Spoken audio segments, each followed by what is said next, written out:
இல்லை இந்த சுற்றுக்களில் ஒரு 5 சுற்றுகள் ஒன்று திரும்ப 6வது சுற்றுல இருந்து அப்படியே தலைகீழ மாறினது வந்து இப்போ அண்மை காலங்களில் நடைபெற்ற தேர்தல் இதுதான் முதல் முறை. இதுக்கு வந்து இந்த வாக்கு வித்தியாசமும் பெரிய அளவில் இல்லை. அந்த ஒரு 2000லேருந்து ஒரு 5000 500 இந்த மாதிரி லீடிங்லேயே ஒரு 10 20 தொகுதிகள் அந்த மாதிரி இருந்தது.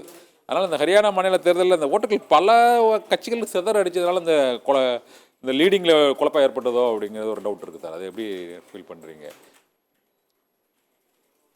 இருக்கலாம். நிறைய அதாவது ஸ்ட்ரைட் ஃபைட்டாக இல்லாமல் உதிரி கட்சிகள் அங்கே என்னது ஈவன் வெற்றி வாய்ப்புங்கிறது இப்போ 1000 ஓட்டு 500 ஓட்டு 2000 ஓட்டுல எல்லாம் கூட மாறி போகுது. 1% ஆட்சி மாற்றமே ஏற்பட்டு போகுது. அதனால இந்த மாதிரி சூழ்நிலைகளும் இந்த மாதிரி தேர்தல்களில் ஒரு காரணங்கள் தான். இன்னொன்று முக்கியமானது சார், இப்போ இந்த தேர்தல் முடிவடைந்திருக்குது. அடுத்ததாக மகாராஷ்டிரா ஜார்க்கண்ட் ஆகிய 2 மாநிலங்களும் வரப்போகிறது. இல்லை மகாராஷ்டிரா மாநில தேர்தல் வந்து மிகவும் ஒரு முக்கியமான தேர்தலாக கருதப்படுகிறது. என்றால் அங்கு தேசியவாத காங்கிரஸ் கட்சி மற்றும் சிவசேனா ஆகிய 2 கட்சிகளையும் உடைத்து அது ஒரு தனி அணியாக அமைத்து அங்கே ஒரு ஆட்சி மாற்றம் ஒரு குழப்பம் ஏற்பட்டு இப்பொழுது இந்த மக்களவை தேர்தலில் அந்த தேர்தல் ஒரு பக்கமாக அந்த முடிவு இரு தரப்பிலும் வந்து அந்த முடிவு வெளியாகி இருக்கிறது. ஆனால் அடுத்த சட்டமன்ற தேர்தல் அங்கு இந்த ஆண்டு இறுதியில் அறிவிக்கப்படக்கூடிய ஒரு சூழ்நிலையில் இந்த வெற்றியானது இந்த தேர்தல் முடிவுகளானது ஒரு காங்கிரஸ் கட்சிக்கு ஒரு படிப்பினையை ஏற்படுத்தி இருக்கக்கூடும். ஆனால் இந்த மகாராஷ்டிரா மாநில தேர்தலை பொறுத்தவரை காங்கிரஸ் மற்றும் அங்கே சரத்பவார் தலைமையிலான அந்த தேசியவாத காங்கிரஸ் மற்றும் சிவசேனா உத்தவ் தாக்கரே தலைமையிலான அந்த சிவசேனா ஆகியவை உடைக்கப்பட்டு திரும்ப நிற்கிறாங்க. இந்த தேர்தல் முடிவை வந்து எதிர்கொள்வதில் இன்னும் அந்த ஒரு முதலமைச்சர் வேட்பாளர் கூட முடிவு பண்ணாத ஒரு சூழ்நிலையில் இந்த ஹரியானா மாநில தேர்தலை போல அங்கும் ஒரு குழப்பமான சூழ்நிலை ஏற்படுவதற்கான காரணம் இருக்கிறதா, அல்லது ஒன்றிணைந்து அங்கு வெற்றியை ஈட்டுவதற்கான ஒரு வாய்ப்புகள் வந்து எப்படி இருக்குதுன்னு நினைக்கிறீங்க சார் மகாராஷ்டிரா மாநிலத்தில் மட்டும்? இல்லை அதாவது முதல்ல வந்து மாநில தேர்தல்கள் வேற, அகில இந்திய அளவில் பாராளுமன்றத்துக்கு நடக்கிற தேர்தல் வேற. சரி. ரெண்டுடைய கண்ணோட்டத்திலையும் மக்கள் வாக்களிக்கிற போது நிறைய வித்தியாசங்களோடு வாக்களிக்கிறார்கள். அது பார்க்குறோம்.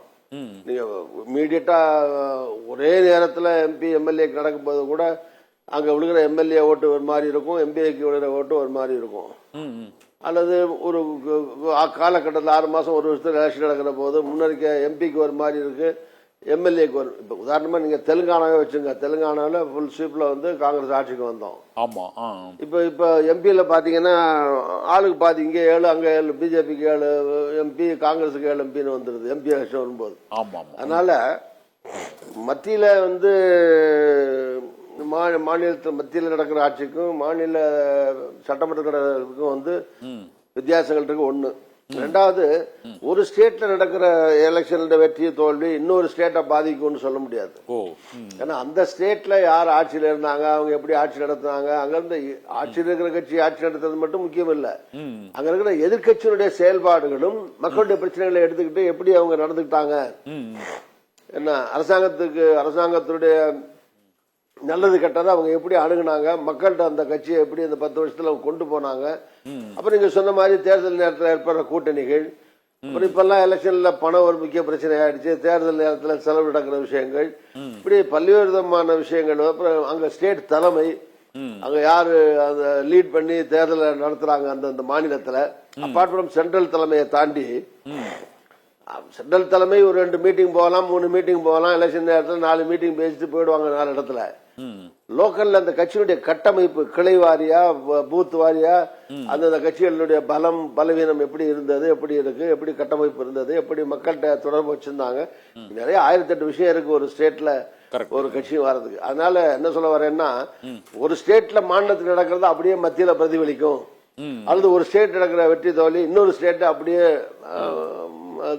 பிரதிபலிக்கும்னு கண்டிப்பா இந்திய நாட்டு அரசியல்ல, அதுவும் கூட்டணிகள் சகாப்தம் மாதிரி இருக்கிற இந்த அரசியல் காலகட்டங்கள்ல அப்படியே பிரதிபலிக்காது. மகாராஷ்டிரத்துல எங்களுக்கு தேர்தல் நடக்கிற போது எங்களுக்கு நல்ல வாய்ப்பு இருக்கிறது. அதே மாதிரி ஜார்க்கண்ட்ல தேர்தல் வர்ற போதும் அடுத்த தேர்தலில் அப்பார்ட் ஃப்ரம் ஹரியானால என்ன நடந்திருந்தாலும் இந்த 2 தேர்தல்லையும் எங்களுக்கு வெற்றி வாய்ப்பு இருக்கிறதா தான், பிரகாசமான வாய்ப்பு இருக்கிறதா தான் கருதுறோம்.